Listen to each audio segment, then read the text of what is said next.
Now let's look at sketching polynomials. There are a couple of guidelines that might help you a little bit. Characteristics of polynomials of degree n will help you as you're trying to make decisions on how to sketch your polynomial. For example, if a polynomial has degree n, then it will have at most n minus 1 relative extrema.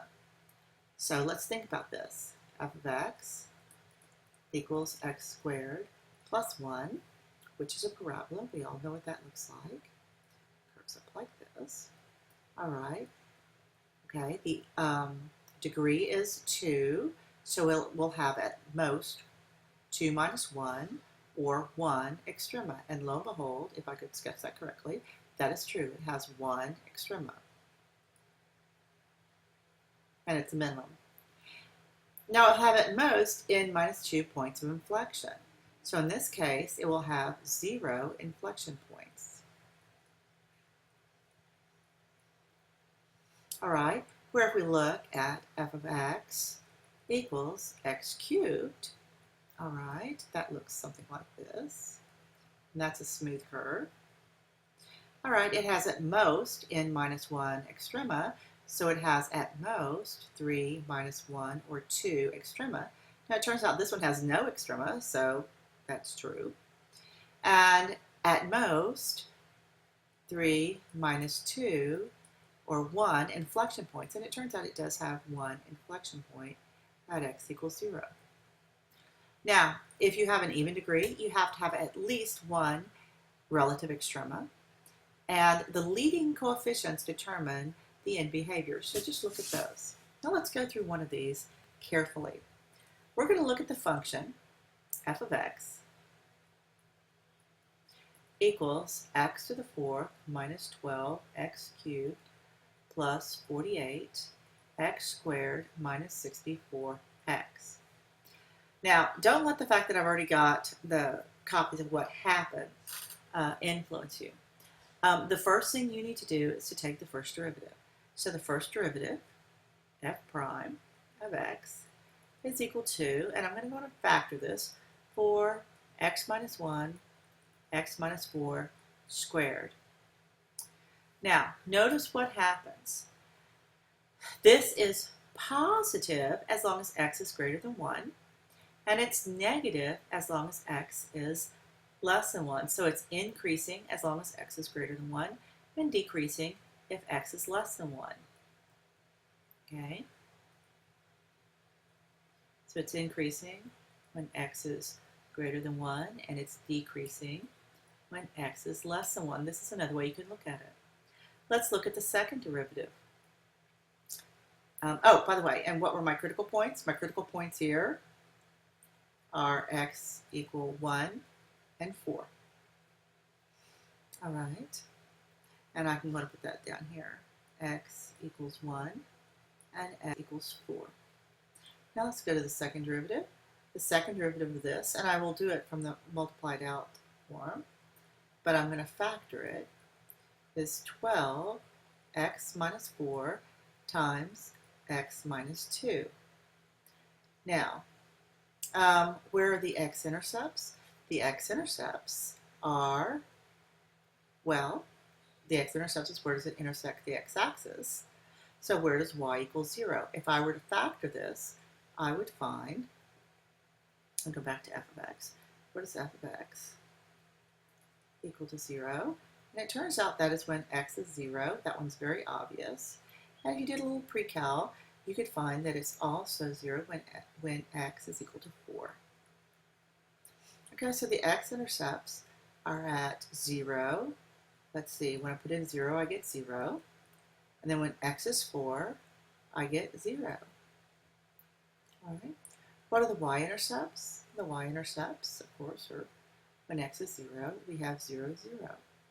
So now I have 3 points. I have, and I'm going to put them in red, I have 0, 0, and 4, 0.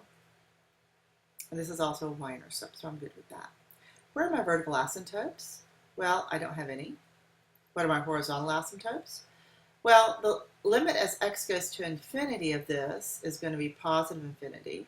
So let's look at our end behavior first. It's going to go to positive infinity. pretty much no matter what.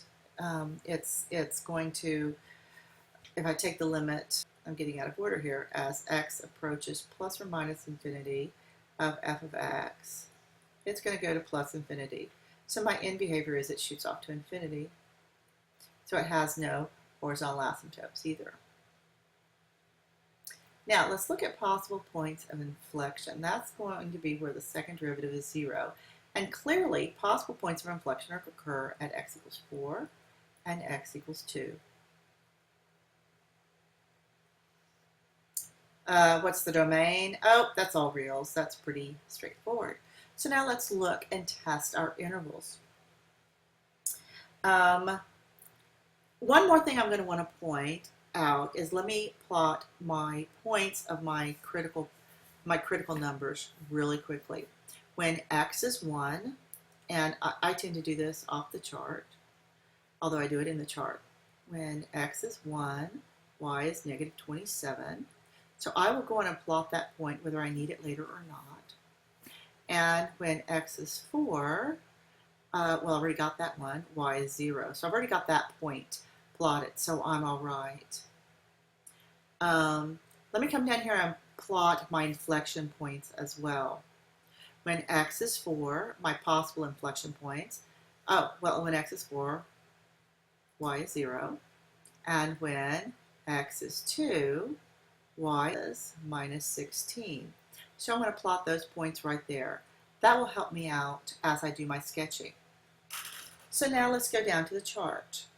From negative infinity to 0, let me come up to my function. So when I put in a very large negative number, my function is going to go positive, and that's fine. My function is going to become very positive. The first derivative, however, when this is a very large negative number, that's always going to be positive, but this is going to be negative. And the second derivative, when x is a very large negative number, let's see, negative times negative is positive. So it's decreasing, but concave up. So from negative infinity to 0, it's decreasing and concave up. So I know it comes down like this in that point right there. Now, all the way down to 1, excuse me. Didn't check my interval there. Now at x equals 1, f is negative 27. I've already plotted this point. The first derivative is 0, and the second derivative is positive. That tells me I'm going to have a relative min. From 1 to 2, I don't care what the function is. The first derivative, from 1 to 2, this is going to be positive. And this is also going to be positive. So my function is positive. The second derivative is going to be negative between 1 and 2. This is negative, so this whole thing is positive. So it's increasing and concave upward. So from 1 to 2, I know it's increasing, concave upward, and I know this point right here, so I'm going to stop at that point. Now, between 2 and 4, or at 2, I've already graphed it, that it's a point of inflection. Between 2 and 4, what is the first derivative doing? Well, the first derivative, between 2 and 4, this is positive, this is positive, so this whole thing is positive. And the second derivative, between 2 and 4, this is negative, and this is positive, so the second derivative is negative. So it's increasing, but concave downward. So when I go to sketch that, I'm going to come back up here if I can get my computer to work. It's increasing, but concave downward. So I'm going to make sure it's got this kind of frowny face to it. And I know at x equals 4, I'm sitting at a point of inflection. Now from 4 to infinity, what happens to my first derivative? This is positive, so I know my function is positive, my first derivative is positive, so I know it's going to be increasing from here on out. And for the second derivative, positive, so it's going to be increasing and concave up.